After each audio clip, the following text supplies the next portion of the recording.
மார்பில் கத்தி சொருகியபடி லாட்ஜில் உயிரிழந்து கிடந்த மனைவி. அதே அறையில் மின்விசிறியில் தூக்கில் சடலமாக கிடந்த கணவன். போன் செய்து தாயிடம் உருக்கமாக பேசிய அடுத்த சில நொடியில் அரங்கேறிய சோக சம்பவம். பரோலில் வெளியே வந்த கணவன் தூக்கில் தொங்கியதற்கு என்ன காரணம்? இளைஞரின் மனைவியை கொடூரமாக கொன்றது யார்? ஒரே ரூமில் கணவன் மனைவி சடலமாக கிடந்தது ஏன்? பின்னணி என்ன?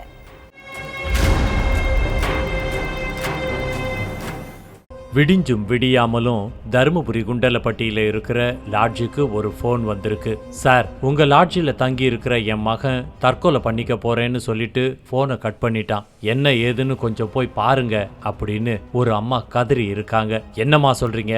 உங்க மகன் பேரு என்ன அப்படின்னு லாட்ஜில் இருந்தவங்க கேட்டிருக்காங்க. என் பையன் பேரு ரமேஷ்குமார் சார்னு அந்த அம்மா சொல்ல, அடுத்த நொடியே அந்த பேர்ல யாராச்சும் லாட்ஜுக்கு வந்திருக்காங்களான்னு செக் பண்ணியிருக்காங்க. அப்ப 101 எண் கொண்ட ரூம் ரமேஷ் பேர்ல புக் ஆகி இருக்கிறது தெரிஞ்சது. உடனே லாட்ஜ் மேனேஜரும் ஊழியர்களும் சேர்ந்து ரூம் கதவை தட்டி இருக்காங்க. ஆனா எதிர்முனையில இருந்து எந்த பதிலும் வரல. அதனால சந்தேகம் அடைந்த ஊழியர்கள் கதவை உடைச்சி உள்ள போயிருக்காங்க. அங்க ரமேஷ்குமாரோட மனைவி மகாலட்சுமியோட நெஞ்சில கத்தியால குத்தப்பட்டு ரத்தம் உறைஞ்சு போய் கொடூரமா உயிர் இழந்து கிடந்தாங்க. அதே அறையில ரமேஷ்குமார் ஃபேன்ல தூக்கு போட்டு சடலமா கிடந்திருக்காரு.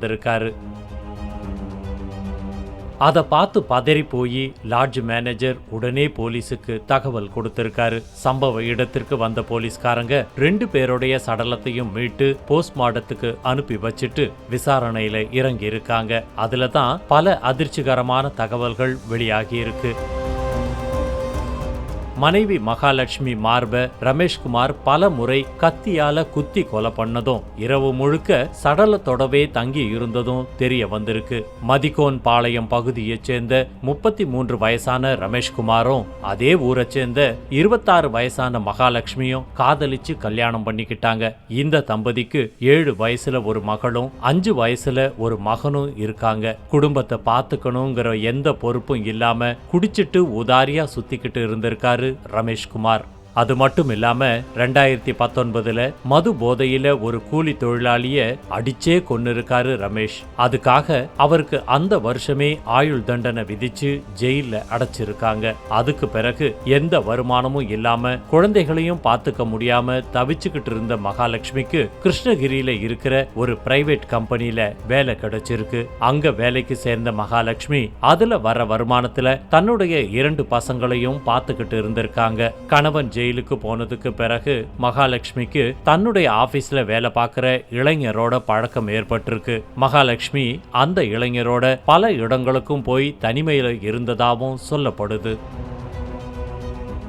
இந்த விஷயம் ரமேஷோட அம்மாவுக்கு தெரிய வந்து மருமகள் வீட்டுக்கு போய் கண்டிச்சிருக்காங்க. இதே மாதிரி சுத்திக்கிட்டு இருந்தன்னா ரமேஷ் கிட்ட எல்லாத்தையும் சொல்லிடுவேன்னு மிரட்டி இருக்காங்க. ஆனா அத கொஞ்சம் கூட காதுல வாங்கிக்காம அந்த இளைஞரோட தகாத உறவுல இருந்திருக்காங்க மகாலட்சுமி.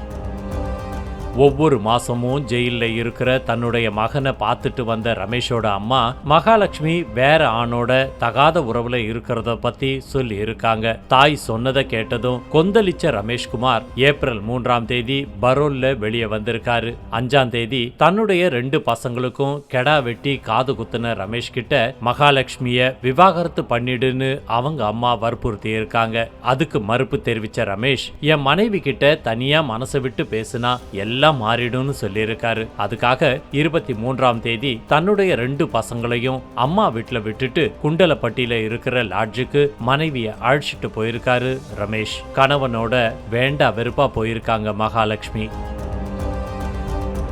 4 நாட்கள் லாட்ஜில் தங்கி இருந்த கணவன் மனைவி இடையில அடிக்கடி சண்டை வந்திருக்கு. ஆனாலும் மகாலட்சுமி நைட் நேரத்துல வேற ஒரு ஆணோட செல்போன்ல பேசினதா சொல்லப்படுது. அதை பார்த்து ஆத்திரத்தின் உச்சிக்கு போன கணவர் மனைவியோட மார்புல கத்தியால பல முறை குத்தி இருக்காரு. அதுல துடிதுடிக்க உயிரிழந்துட்டாங்க மனைவி. அடுத்து மனைவியோட சடலத்துக்கு பக்கத்திலேயே விடிய விடிய உட்கார்ந்திருந்த ரமேஷ்குமார் விடிஞ்சதும் தன்னுடைய அம்மாவுக்கு போன் பண்ணி சோகமா பேசியிருக்காரு. அம்மா எனக்கு வாழவே பிடிக்கலமா, மனைவியும் சரியில்லை, தன்னோட வாழ்க்கையும் நாசமா போயிடுச்சு, இதுக்கப்புறம் நான் உயிரோட இருக்கிறதே வேஸ்ட், நான் தற்கொலை பண்ணிக்க போறேம்மா, என்னோட 2 பசங்களையும் பத்திரமா பாத்துக்கோங்கம்மா அப்படின்னு சொல்லிட்டு போனை கட் பண்ணி இருக்காரு ரமேஷ். அதுக்கு பிறகுதான் ரமேஷோட அம்மா லாட்ஜுக்கு போன் பண்ணி தன்னோட மகனை கேட்டிருக்காங்க. அதை அடுத்துதான் அத்தனை உண்மையுமே தெரிய வந்திருக்கு.